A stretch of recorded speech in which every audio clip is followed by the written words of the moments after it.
My name is Colonel Reagan Doyle. I'm 36 years old, a decorated officer with the Distinguished Service Cross and a combat strategist trained in asymmetric warfare. But today, none of that mattered because today I was just a name. Nobody remembered, not even my father. I stepped onto the SEAL qualification range at Camp Redstone. The air was dense with the scent of gunpowder and oil. Rows of camouflaged bodies stood around, casually leaning on crates of ammunition or checking scopes. They were all men, broad-shouldered, sun-worn, loud, and all SEALs. And then I saw him, Colonel Frank Doyle, my father. Towering, clean-shaven, decorated chest, unshakable stance. He turned slowly, eyes narrowing as he scanned the figure walking in me. He cocked his head. "And you are," he snapped with the same cold attachment he'd used my entire childhood. I stood still. Reagan Doyle. His jaw clenched. His eyes didn't flicker. Not a hint of recognition. Before I could breathe, a man next to him, a SEAL commander in black fatigues, laughed under his breath. "You don't belong here." The others picked it up. Chuckles rolled through the range like gunfire. They didn't know who I was. Their laughter stabbed like bayonets. But I didn't say a word. I just turned my head to the weapon rack. Rows of rifles gleamed under the morning sun: M4S, MK18S, and tucked at the end an old M14. A beast of a rifle, my favorite. I walked past their sneers, past the scoffs and whispers. I picked it up and the laughter stopped just for a moment. I didn't need to warm up. I didn't need to stretch. My fingers remembered. My body remembered. I loaded the mag with swift precision. My hands moved like I was back in Fallujah, like I was back with SEAL Team 3 under cover of night. None of them knew that I'd been embedded with them during Operation Black Lantern. None of them knew I'd been the one coordinating their exfil while dragging a wounded captain under enemy fire. I took my stance, left foot forward, elbow locked, chin steady. 1. Breath in, hold trigger pressure. Boom. The round sliced the air center. Dead. Center. Another breath in. Boom. A playing card exploded in half on the edge of the target stand. Silence. Pure, perfect silence. No one said a word. I stepped back, reset the bolt, and set the rifle down. That was when someone whispered, "She just broke Larson's record." I turned slightly, letting my sleeve slide down. My tattoo caught the light. The three-pronged raven of the Strategic Ghost Unit. Classified, disavowed, untraceable unless you knew. Their silence wasn't just disbelief anymore. It was fear, wonder, awe. I didn't speak, not a single word. Because when men like that laugh at you, the best way to answer is not with noise, but with numbers, accuracy, proof. I turned and walked past them, leaving only a trail of stunned eyes and trembling pride behind me. My father didn't move. He stood frozen. His eyes followed me, but they couldn't place me. Colonel Frank Doyle, hero of the Balkan Push, architect of the SEAL Training Reform Act, and the man who once told his daughter she wasn't strong enough to climb a rope, let alone wear the uniform. The man who hadn't spoken my name in nearly a decade. But now, the silence screamed. He couldn't look away. And neither could the others. "She just beat SEAL's top record." "Who is she?" The words circled around me like ghosts. And they had no idea. They didn't know I was the operative who infiltrated the Kabul sleeper cell. They didn't know I was the mind behind Operation Icefall in the Arctic. They didn't know that every record in their dusty SEAL range had already been shattered by me years ago under a different name. They didn't know because actually I was never supposed to exist. Not to them, not to him. And maybe in that moment I understood. Something cruel but clear. You don't need to be accepted to be exceptional. You don't need to be remembered to be respected. You just need to deliver when it counts. I didn't look back. I walked straight off the range, past the stunned, the small-minded, and the suddenly silent. I left behind the doubt, the history, and the father who'd chosen legacy over blood. And I walked into the truth I'd been carrying my whole life. Some names are only remembered when they're carved into stone. Others are whispered when no one dares to speak aloud. Mine was both. Colonel Reagan Doyle, daughter of the man who forgot.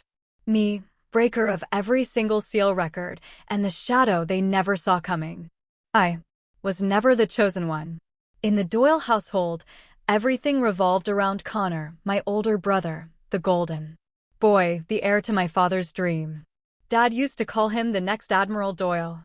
Before Connor even learned to swim, his room was filled with naval posters, medals from youth shooting competitions, and photographs of him shaking hands with retired SEALs. Mine was tucked at the end of the hall, quiet, no visitors, no expectations.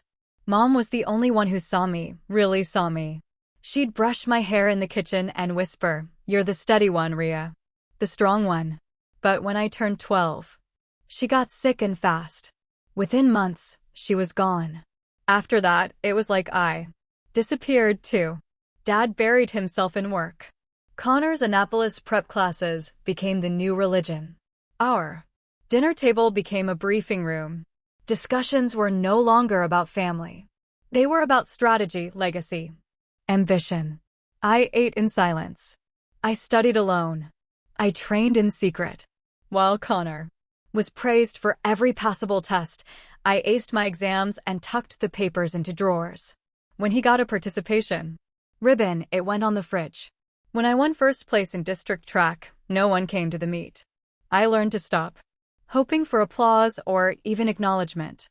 I started waking up early to run before anyone was up. I taught myself to shoot with a BB gun in the woods behind our house, using soda cans and pine cones as targets. I shadowed Dad's old training manuals, memorizing drills I wasn't allowed to learn.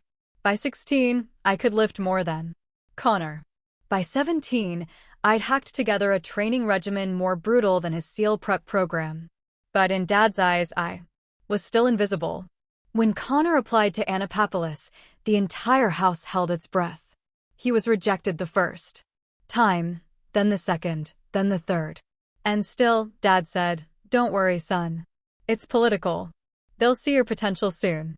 When I quietly applied to the military academy on my own with no support, no recommendation from Dad, I didn't tell anyone. I didn't expect anything. I just tried. I got in top percentile, full merit. I left the acceptance letter on the kitchen table one morning. No one said a word. Dad moved it aside like it was a catalog. Connor didn't even glance. There was no congratulations. No, "We're proud of you." And so I packed my bag in silence. I hugged no one. No one saw me out the door. But that day, stepping onto the cold steel steps of the academy bus, I made a vow, quiet, private, but eternal. If they wouldn't see me now, they'd damn well see me later. Not because I needed their praise, but because I wanted to prove to myself that I was never the lesser Doyle, just the one they underestimated. I never told anyone when I enlisted. Not Dad, not Connor, not even the few people who claimed to be my friends. At the recruitment office, when they asked for a preferred call sign, I wrote R. Doyle. No first name, just the initial. I wanted to disappear in plain sight. Not out of shame, no, never that, but because anonymity was my only shield. Being the daughter of Colonel Frank Doyle came with too many questions, too many assumptions. I didn't want doors opened for me, and I sure as hell didn't want them closed because of him, either. I went through training with the same intensity I'd built into myself for years. Zero complaints, zero hesitation. I excelled in land navigation, hand-to-hand combat, and precision marksmanship. The instructors noticed. Quietly. No praise, no spotlight, just a nod here, a longer glance there. After my final qualifying exam, one of them pulled me aside. "We're assembling a classified team. Off-grid deep intel. You'll need to vanish." I didn't hesitate. "Yes, sir." And, just like that, I disappeared from every record my father might have ever found. My first mission was in Colombia. We were tasked with locating AP believed dead for over a year. While others scanned the jungle through drones, I was crawling on my belly through red soil, counting the number of guards, tracking movement patterns, memorizing dialects. We got the soldier out. We got the soldier out. Not one casualty. Mission classified. A month later in Myanmar, I led a nighttime infiltration into a cartel-run zone. We extracted an informant who had gone dark. He was being tortured. I carried him out myself. 6 miles through swamp. I dislocated my shoulder midway. Didn't tell anyone. Until after. They started calling me the ghost. Not because I was quiet, though I was. Not because I didn't smile, though I rarely did. But because I could move through hell and leave nothing behind. No traces, no names. My face never showed up on official mission logs. My full name never appeared in briefings. Even my teammates knew only what I gave them. R. Doyle. I lived like that for years. Floating between war zones, safe houses, and the shadows of geopolitical secrets.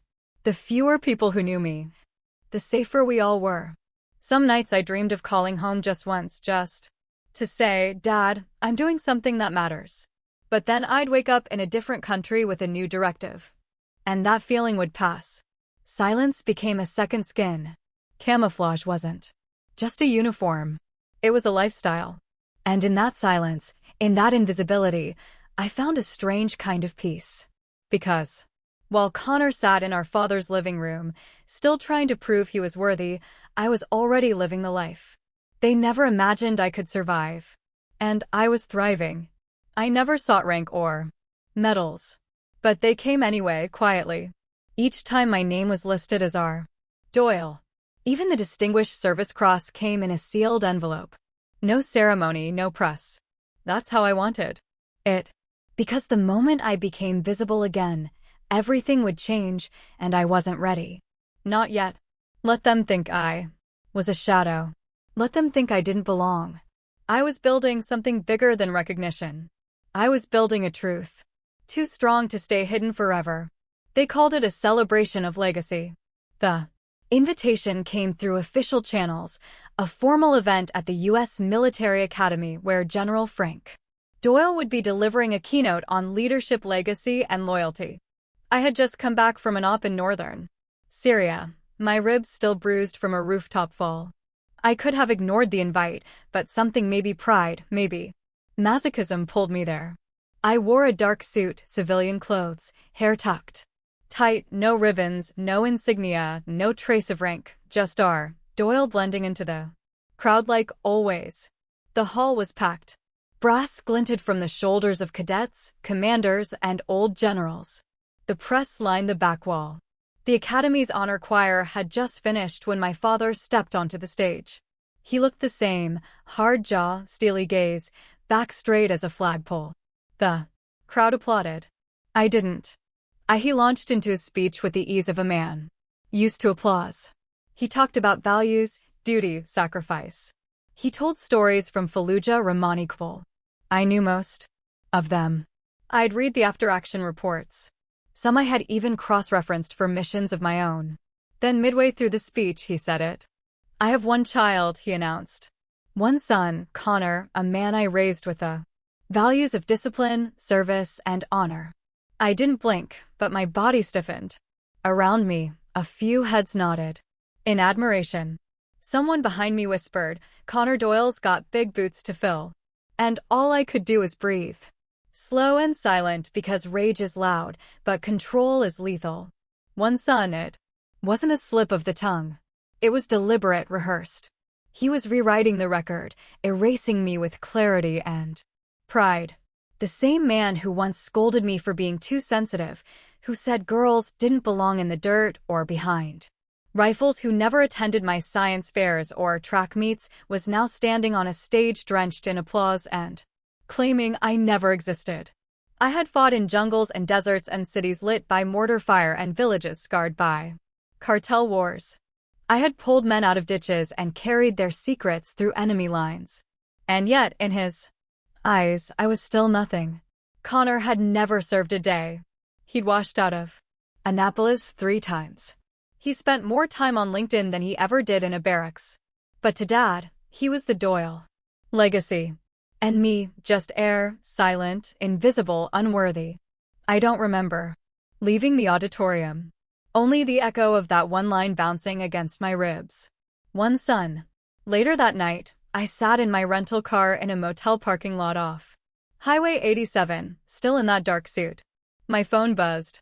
It was a notification from Military Times General Frank Doyle, honored for family military tradition. Attached was a photo, Dad grinning, Connor awkward in a blazer, a caption beneath father and son. That was the moment I realized something irrevocable. It wasn't just that he didn't see me. It was that he didn't want me seen. My father wasn't just neglectful. He was willfully erasing me. And in doing so, he lit a fire, not of vengeance, but of clarity. I had been hiding my identity to protect Mission's life strategy. But now, that same cloak of secrecy was shielding his lie. And I was done letting him benefit from my silence. He wanted a legacy.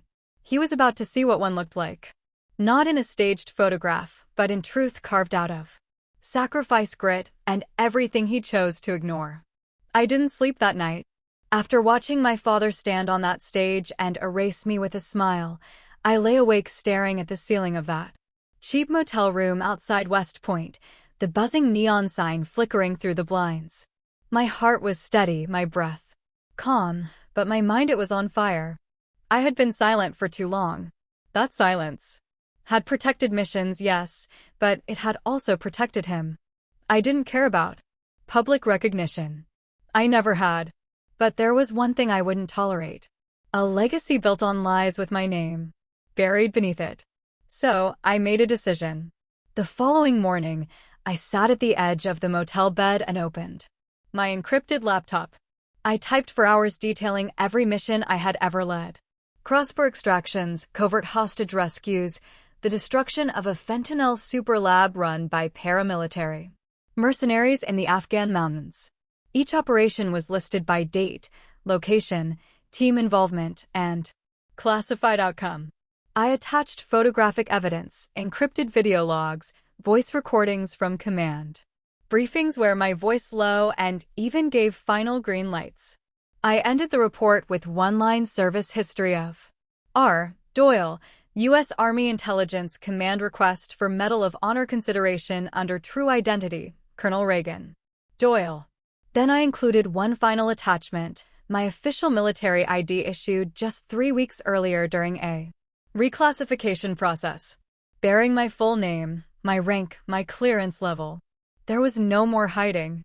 I submitted the report directly to the Pentagon through official encrypted lines to the Honors and Awards Evaluation Division. I waited. 3 weeks passed. Then 5. Then 7, silence. On the 8th week, I received a formal letter. Not a call. Not a meeting, a letter. It began with bureaucratic niceties. We appreciate your service. Your record reflects commendable leadership. The review process is ongoing, but the next paragraph made my blood run cold. After review, your file has been withdrawn from consideration for the Medal of Honor on grounds of insufficient documentation regarding battlefield recognition and public mission confirmation.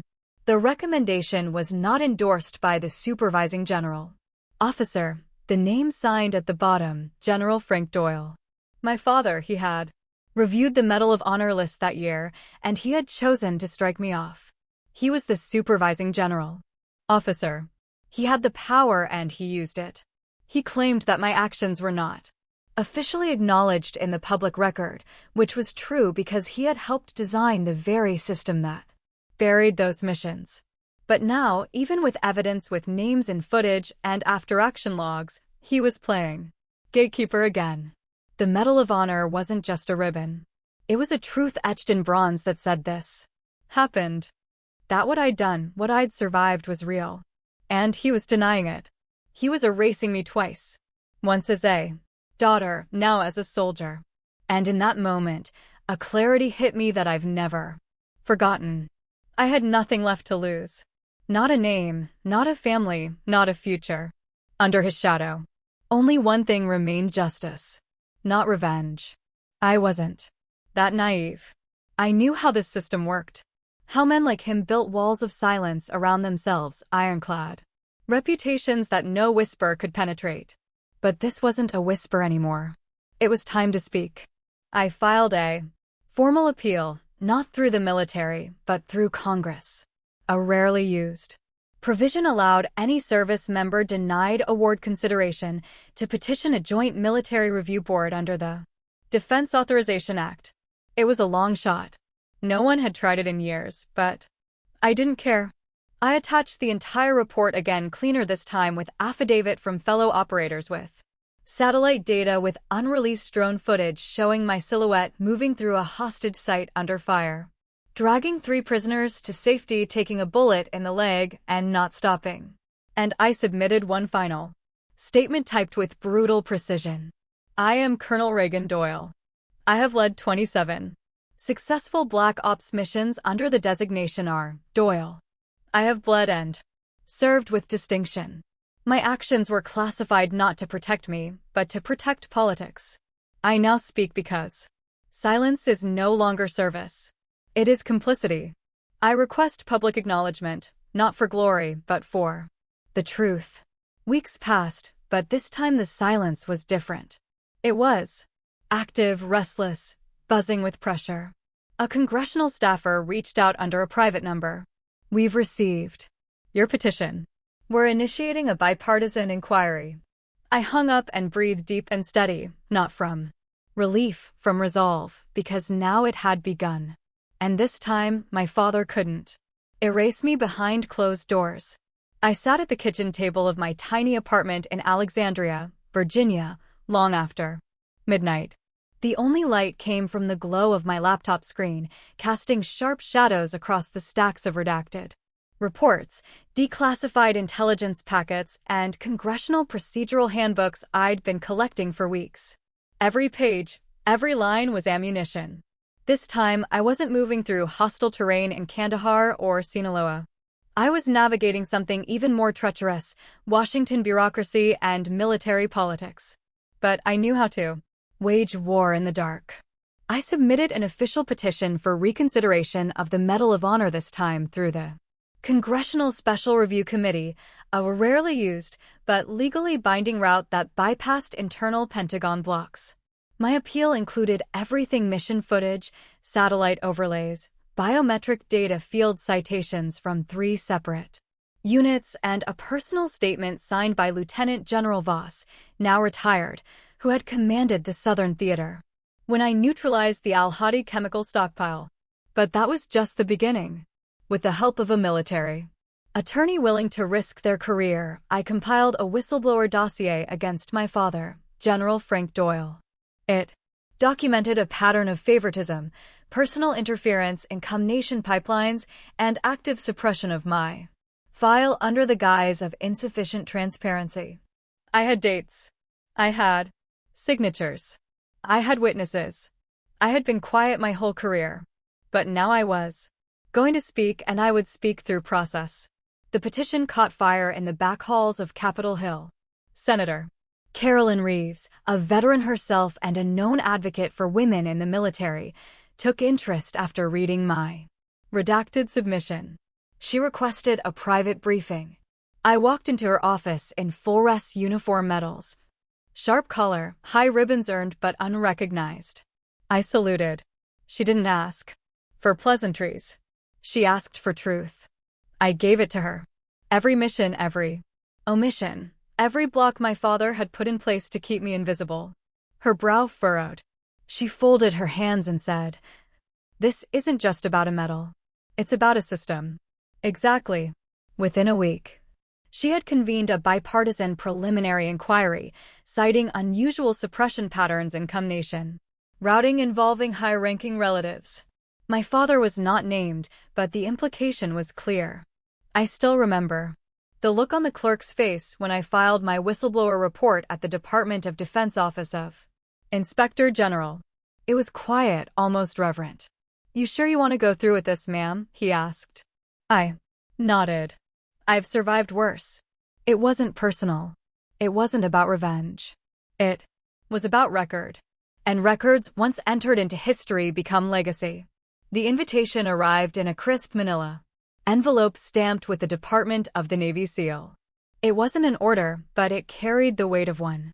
Inside was a formal request for a decorated Special Operations Advisor to observe and consult on an upcoming SEAL selection round at Coronado. There was no name on the request, only Colonel R. Doyle, Office of Strategic Joint Command. It was perfect. They didn't know who R. Doyle really was, and I wasn't going to tell them.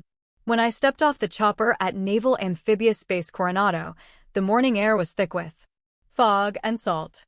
I wore civilian tactical gear, no rank, no insignia, just credentials in my back pocket and a neutral expression on my face. I kept my hat low and my voice lower. From the observation deck, I watched as the candidates moved through the obstacle course. Pet orders, sand-filled boots, sweat-soaked uniforms. Their muscles strained, their faces cracked, but none of it was unfamiliar. I'd been through worse in terrains they'd never pronounce correctly. The officers gathered on the command line were all men I knew by name, though they didn't know me. Not truly. My father stood at the edge, clipboard in hand, flanked by Commander Seth Willis, SEAL, Team Evaluation Chief. They were laughing at something. Probably at one of the rookies who failed to clear the cargo net. Colonel Doyle, would you care to offer any insights? Asked the selection coordinator beside me. I nodded. Not yet, but I would like to run one set. He blinked. You mean go through the evaluation? Yes. On the range, just one run, rifle.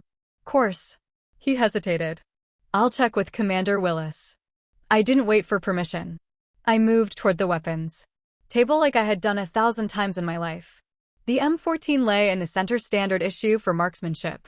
Evaluation. I picked it up. My fingers knew the grooves before my eyes even registered them. And that's when I heard it, a familiar voice.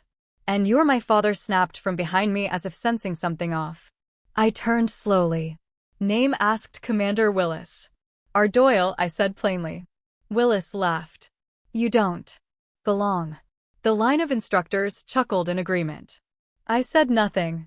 I stepped to the firing line, chambered around, and exhaled. The moment my finger pulled the trigger, the silence hit like a wave. First shot center.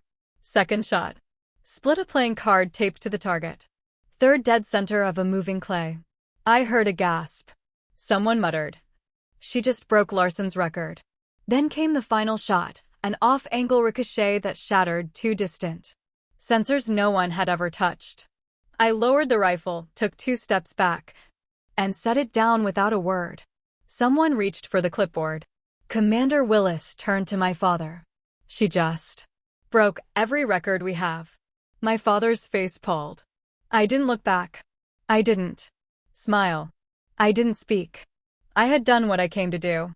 They laughed before, but now they stared. And they didn't even know who I really was. Not yet. They didn't know who I was when I shattered every SEAL record. But the silence that followed those shots didn't last. It never does. By nightfall, murmurs had already begun to circulate inside the base. Who was that woman? Never seen her on any SEAL list? Where'd she train? She called herself R. Doyle. Same as that Black Ops file name. People don't like voids and silence. It invites curiosity, especially in a place that breeds hierarchy, record-keeping, and suspicion like oxygen. I had planned to slip out, just as quietly as I had entered. But fate, or perhaps irony, had different ideas. The first crack came from a young enlisted Marine who worked logistics and had once served forward ops in Kandahar. He spotted the Raven tattoo on my forearm. When I reached to sign my departure form, he froze.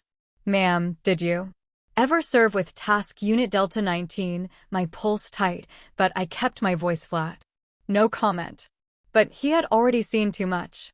The black ink, the stylized raven. With a broken wing and a single red eye was not standard. It wasn't even regulation. It was legacy. It belonged only to one unit, Shadow Raven. A unit that officially didn't exist. A unit I had helped build, led, and shield from public knowledge. A unit responsible for missions that had never been confirmed, including the one that saved 200 lives during a hostage rescue deep in Kandahar province. By morning, that Marine had spoken to 2 others, and one of them had a brother who worked in defense journalism. 2 days later, my email pinged with a request from the Washington Sentinel. Dear Colonel R. Doyle, we are preparing an investigative feature into covert rescue operations in Afghanistan, particularly the 2017 incident near Kandahar, which resulted in the safe evacuation of over 200 civilians and Allied personnel. We have reasons to believe the operation was led by a figure known only as Shadow Raven. Would you care to confirm or comment on the connection between this identity and your name? I didn't reply, but the floodgates had opened. Online forums lit up. Photos from the SEAL range started leaking grainy low-res screenshots of me holding the M14. Blurry or not, they caught the tattoo on my left forearm, cross-referenced with older photos, scraped from a declassified training brief in CENTCOM's archives. Someone posted side-by-side comparisons. And then they found the match at Tactical Command still from helmet cam footage leaked years ago, but never identified. The figure's face had been blurred. But the patch, the gait, the rifle stance, it was me. Within hours, hashtags like torture, Shadow Raven, P-Seal Ghost, and Who I Sarah Doyle were trending on military Twitter. A speculative Reddit thread dissected my shooting stance and linked it to a series of irregular medal citations across different branches, many of which I had quietly facilitated as team leader, always under aliases. Then came the biggest breach. Someone posted an anonymized after-action report detailing the Kandahar operation never before seen.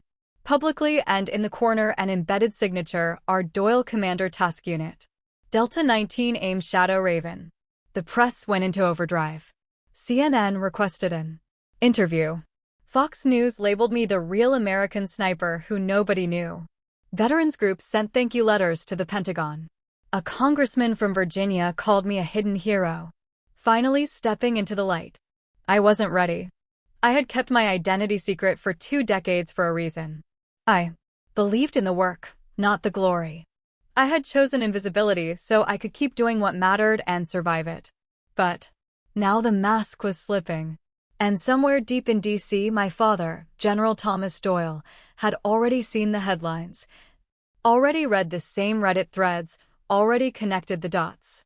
The same daughter he had dismissed, the same soldier he'd erased from award nominations, was now being hailed as a myth come to life. And the world wanted to know more. But I still had one move left. And it would happen not in whispers or behind black tape, but in the full light of day, before the eyes of the nation.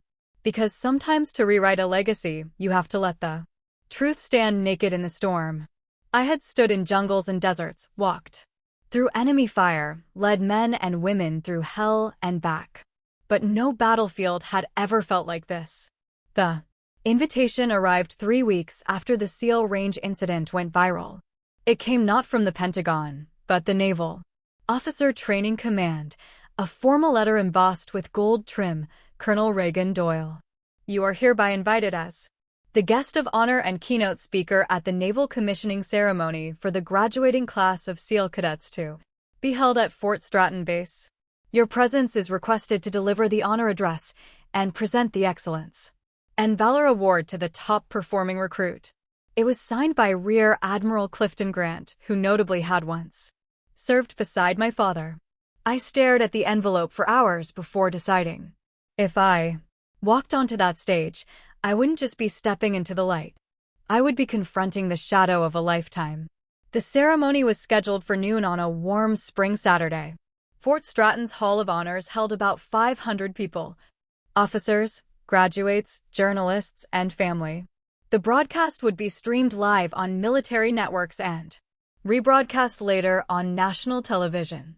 I arrived early, not in camouflage, not in my old combat boots, but in full formal uniform, silver eagles, black gloves, service ribbons.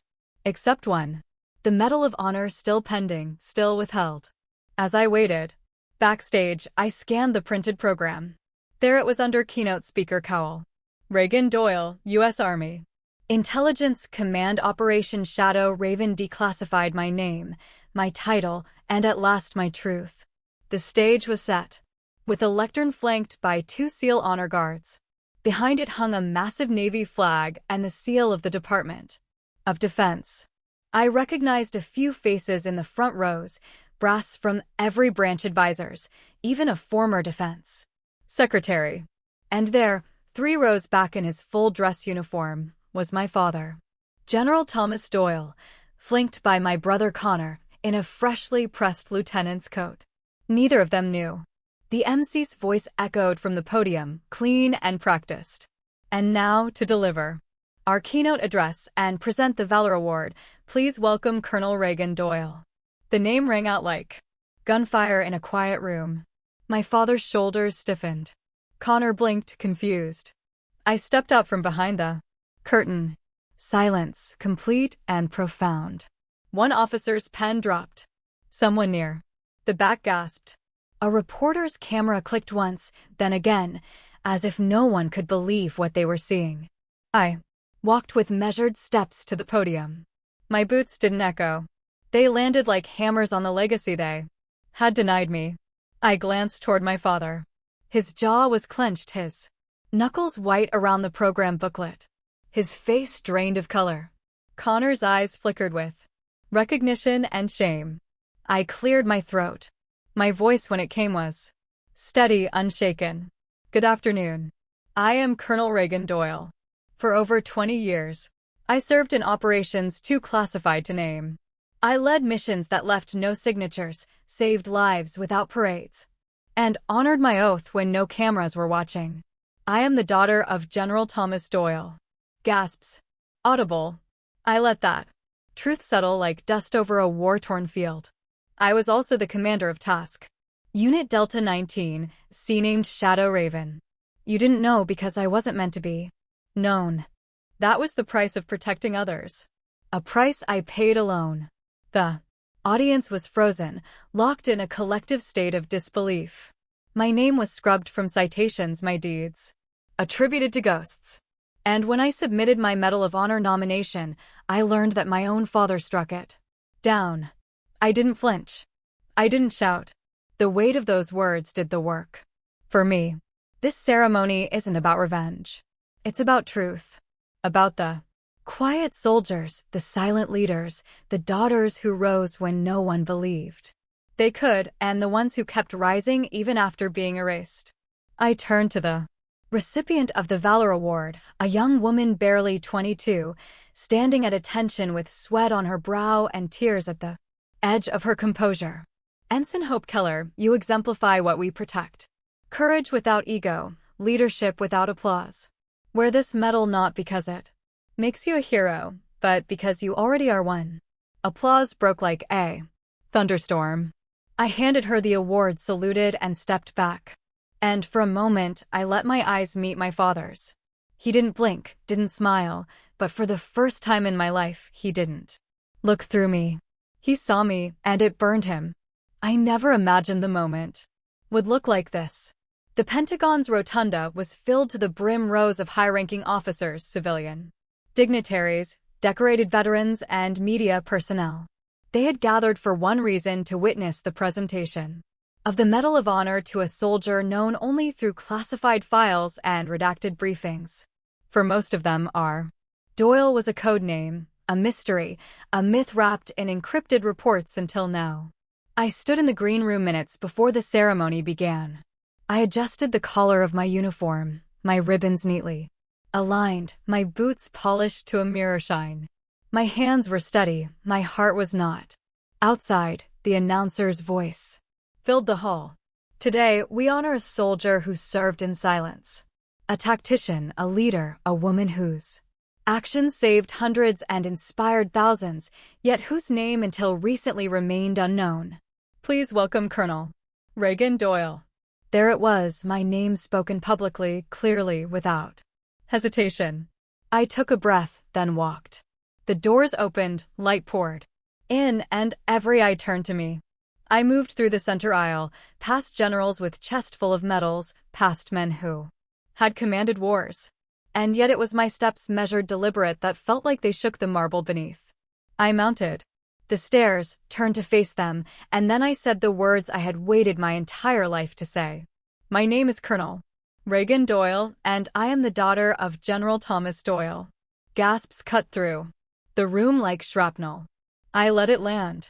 Let the weight of that truth settle on the shoulders of those who once looked through me. For over 2 decades, I served under a different name. I chose anonymity, not because I lacked pride, but because I was born into erasure. I paused, then scanned the crowd. My father sat in the front row, straight-backed, expression unreadable. But I saw it in his eyes, the tremor beneath the armor. I submitted a Medal of Honor application under the name R.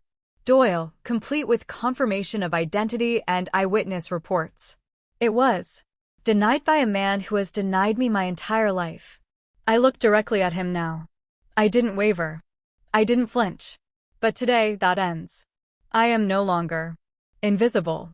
I no longer need permission to exist. The room was silent. So silent. I could hear my own breath. This is the first time I've been introduced by my full name. The first time I've walked onto a stage, not as a ghost, but as myself.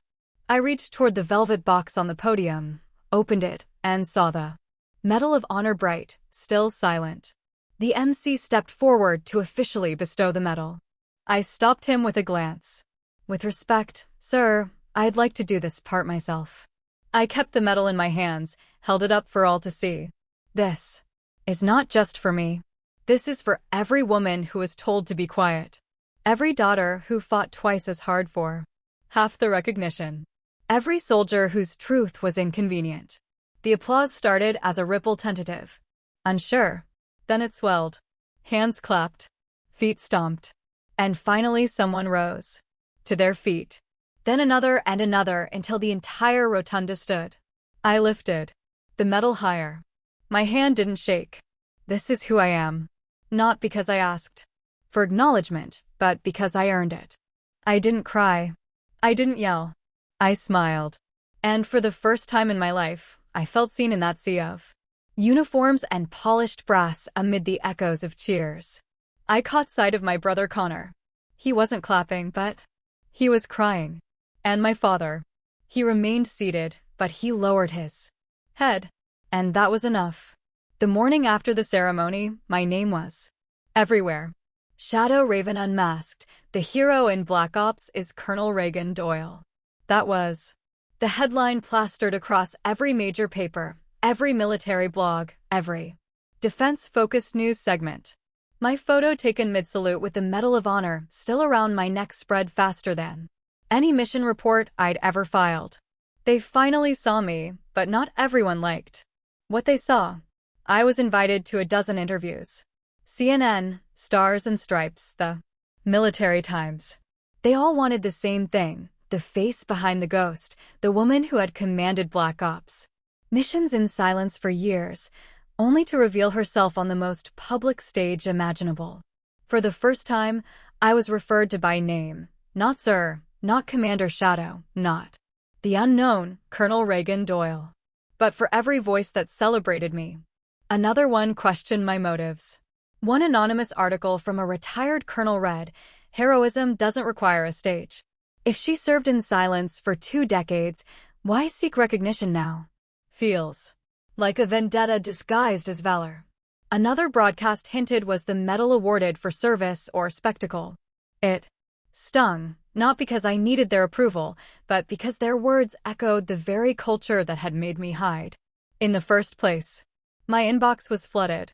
Former teammates from ghost units, soldiers I'd mentored, even survivors from rescue missions I led. They sent messages of support, admiration, and gratitude. One said, "Ma'am, I never knew your name, but I'll never forget your voice in my earpiece the night we escaped Kandahar. Thank you."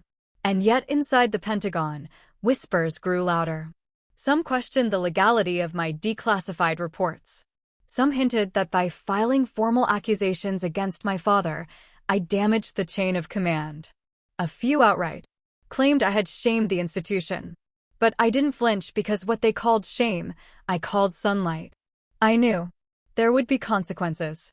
The military doesn't like its walls made of glass. Still, a senator from Virginia called my speech the most necessary disruption of the decade. A decorated Marine general posted, "It's about time. We acknowledge that valor has no preferred gender or last name." The debate on Capitol Hill reignited. Discussions about gender bias in military honors.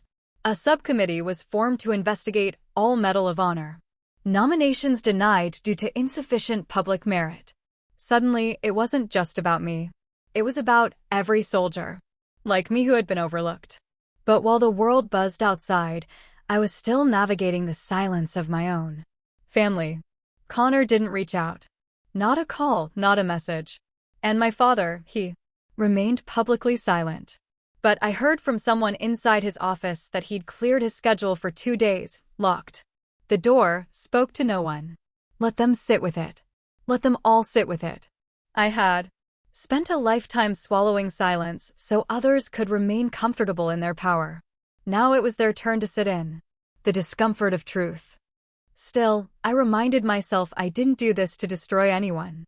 I did it to be whole. To walk into any room, not as a myth or mistake, but as Reagan Doyle. And as I watched headlines roll across screens and reporters argue about protocol and pride, I sat alone in my apartment, medal resting on the table, a cup of coffee cooling in my hands. And I smiled because this time I didn't have to hide. I didn't expect the disciplinary board to move so quickly. But within 72 hours of the ceremony, the news broke: Admiral Doyle under internal review for procedural bias and obstruction of military recognition. He didn't show up to work that morning. He didn't answer calls. According to insiders, his office was raided quietly. Of course, to protect appearances. They took files, emails, directives. They reviewed board minutes from every medal nomination committee he chaired over the last 10 years. I didn't need to be told what they found. I already knew he had buried my name, and probably others too. The press started asking questions. Some painted it as a military shakeup. Others framed it as the fall of a legacy family. The once praised admiral now overshadowed by the daughter he tried to erase. But I didn't relish his downfall. I simply watched. 2 days later, Connor showed up. Not at my apartment. Not with an apology. He found me on base outside the gym where I still trained alone before dawn. His boots scraped the concrete awkwardly. His uniform was too crisp, as if he had come prepared to defend his image, not seek truth. I didn't stop my reps, but I looked up. He hesitated, then spoke, voice low, almost rehearsed. I didn't know it would go this far. Those words hung in the air, like smoke. This far. As if justice was a crime, as if my life, my identity was an inconvenience that had spiraled out of control. I stood, wiped my hands, met his gaze, but I did. There was no fury in my voice, no scream, no accusation. Just truth. His mouth opened, then closed. He didn't know how to argue with certainty. He only knew how to navigate silence, shame, and scripted loyalty. He tried again. "You should have told me." I shook my head. "Would you have believed me, or would you have run it by Dad first?" He flinched. That was answer enough. He looked down at the floor, shifting his weight, searching for something to anchor the moment. I thought we were on the same side. I didn't laugh, though. The irony was sharp. "We were, until I realized I was standing behind you, not beside you." Silence. "Then Dad's been demoted." His tone carried no grief, only fact. It was a weather report, like he hadn't been shaped by that same man's shadow his entire life. They reassigned him to administrative review. He's off the command track. I nodded. That's between him and the system. Connor finally looked at me. Really looked. There was something fragile in his eyes. Maybe regret. Maybe confusion. "So what happens now?" I folded my arms. "Now I keep doing what I've always done. I serve. I lead. I don't need a family name to validate my worth." He blinked. "Are we done?" A question heavy with years of misalignment. I answered without pause. "We never even started." And I turned back to the gym, not out of spite, but because I had no more words left for those who only listened when the world forced them to. Behind me, I heard nothing. No footsteps, no apology, no attempt. That was the real silence, not the one they forced on me, the one they now had to carry. I left the military quietly. No retirement ceremony, no farewell salute, no speeches carved with polite fiction, just a signature, just silence. The same way I came in, the same way I fought, the same way I chose to exit. The official paperwork listed 21 years of honorable service. And while that was true, it didn't begin to explain the weight of what those years contained. It didn't mention the identities I wore or the people I became or the truths I buried to survive. I didn't leave because I was bitter. I left because I was done. I had nothing left to prove, no more hunger for validation.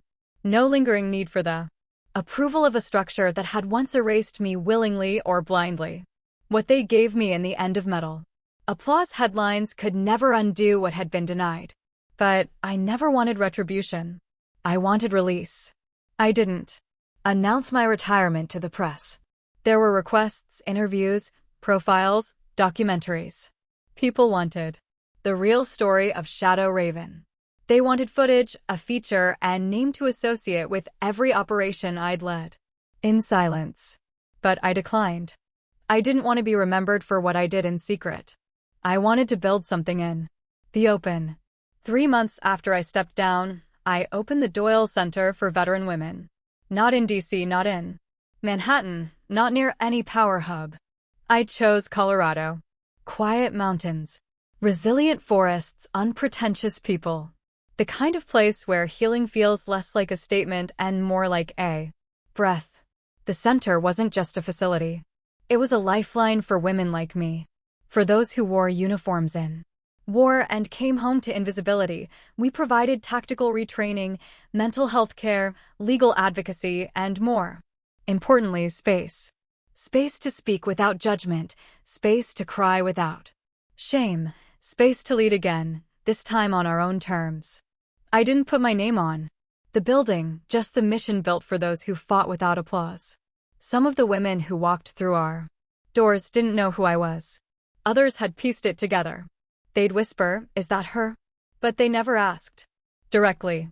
I preferred it that way. I was never after legacy, only purpose. Once a younger veteran asked me in passing, "Don't you hate him for what he did? For what he denied you?" I thought about it for a long moment. Then I answered, "No, I forgave him, but not for him, for me. Because hate is a chain. It keeps you tethered to the thing that broke you. It keeps the wound alive, pulsing, waiting for validation that may never come." Forgiveness wasn't permission. It was freedom. He never reached out again. Neither did Connor. I didn't expect them to. I had let go of needing an ending from them. Sometimes there's no redemption arc, no reunion, no mutual understanding, just facts and choices. My choice was peace. Every morning I train with the women. I teach them the drills that save me. I watch them relearn trust, not just in others, but in themselves. I watch them carry each other the way no one ever carried me. Sometimes I wonder what would have happened if I had stayed in longer, if I had used my new visibility to climb higher, speak louder, push for reform. But then I remember impact doesn't need to echo to be real. One woman came up to me after her graduation from the center. She had been homeless, addicted. Her discharge was labeled other than honorable because she reported a superior's abuse and was punished for it. She shook my hand, tears streaming, and said, "You gave me back my spine." I didn't answer. I just held her hand and nodded, because I knew exactly what she meant. So, no, I don't chase microphones. I don't give TED Talks. I don't sit on panels about women in combat as a headline grab. I just keep showing up every day in silence with strength. They call me Colonel still. But here it means something different. Here it means survivor. It means guide. It means woman who made it out and stayed to hold the door open. Some nights I sit under the stars. No uniform, no rank, no mask, just Reagan. Finally allowed to exist without permission. And in those moments, I remember forgiveness is not weakness. It's the sharpest weapon I've ever carried and the most healing one I've ever used. The late afternoon sun stretched long shadows across the training field. The sky had that deep amber tint that only autumn could summon. Soft, quiet, reflective. I stood near the edge of the range holding something I hadn't touched in years, my old M14. It was heavier than I remembered. Or maybe I had just become lighter. I didn't plan to shoot. I only came to clean it for a display case at the center. But the moment my hands wrapped around its worn walnut stock, I felt a familiar pulse in my palms, an echo of who I had been. One of the trainees, a young woman named Elalina, approached hesitantly. She had sharp eyes and a quiet fire in her gut. She reminded me of myself 20 years ago, before the scars, before the silence, before I learned to bury my victories. She looked at me, then at the rifle, then back again. "Colonel," she said, "can I ask you something?" I nodded. "Why didn't you go further?" she asked. "You could have humiliated them, made them kneel. You had the chance to destroy everything they built." I looked at her for a long moment. Then I smiled. It was the kind of smile that doesn't need teeth to cut. It was quiet, complete, because I didn't need to, I said. I won the moment I stopped needing to prove I belonged. She looked confused. And that was okay. She hadn't lived the years yet. Hadn't carried the weight of secrets, the hunger for acknowledgement, the fatigue of fighting battles just to be seen. I used to think revenge would fix me, I continued. That if I could break them, the world would balance itself. That their humiliation would erase mine. I looked down at the rifle, running my hand over the worn leather sling. But then I realized something. Breaking them would never build me. It would only mean I'd become them. Elena stood in silence. I could see the gears turning. She was trying to understand a truth that didn't feel fair. And she was right. It wasn't fair, but it was real. I forgave him. I added, my voice low but steady, not because he deserved it, but because I deserved peace. She exhaled long and slow, then asked almost in a whisper, "And are you really at peace now?" I looked back at the center. The laughter of other trainees echoed faintly. Someone had started a round of pull-ups on the iron bar rack. The air smelled like pine oil and faint traces of gunpowder. I had no medals on today, no rank patches, just a simple gray sweatshirt. My sleeves pushed up, a woman with weathered hands and a clear spine. "Yes," I said, "because now I live without pretending." She nodded. Then she offered her hand. I shook it firm, level, like an equal. Later that evening, I placed the M14 inside the sense glass case. Next to it, I left a small card. No name, just 5 words. Carried with honor, fired with truth. I stepped outside as the sun dipped behind the ridge. Shadows blanketed the field, but the sky held on to its last gold threads like a promise. It had taken me decades to arrive here. Not just at this place, but at this version of myself. The one who no longer needed to be louder, stronger, more impressive to matter. I mattered because I existed. Because I survived. Because I stayed whole when they tried to slice me into silence.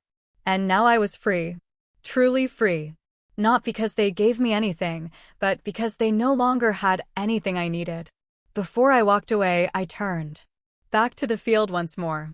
And for a fleeting moment, I imagined the girl I once was, 12 years old, trembling in her father's shadow, clinging to the hope that maybe one day he'd look at her and see someone worthy. I closed my eyes. "You were always enough," I whispered. "You just needed time to remember." Then I smiled and I walked into the fading light. Not as a colonel, not as a daughter, not as a shadow, but as Reagan Doyle, exactly as I was always meant to be. They tried to forget me. They removed my name from the manifest, the plaque. The stories passed around like shared cigarettes in bunkers and foxholes. They scrubbed me out of documents like a stain, thinking if no one spoke it aloud, then maybe my worth would vanish too. But you can't erase what you never created. And if you're watching this and you've ever felt the same, overlooked, underestimated, cast aside by those who should have stood beside you, then let me tell you something I wish someone had told me sooner. No one gets to define you. Not Your father, not your commanding officer, not your bloodline, not a committee of men in ironed uniforms who measure legacy and medals instead of integrity. You are not what they refuse to see. You are what you fight for when no one is clapping. You are the discipline you upheld when no one noticed. You are the story you keep alive inside you even when everyone else forgets the words. I've been called everything: stubborn, emotional, disruptive, too loud, too quiet, too much. But they never called me wrong when the mission succeeded. That's what I want you to hold on to, because one day someone will try to write you out of your own story. Don't let them. Don't shrink. Don't sit down just to make others comfortable.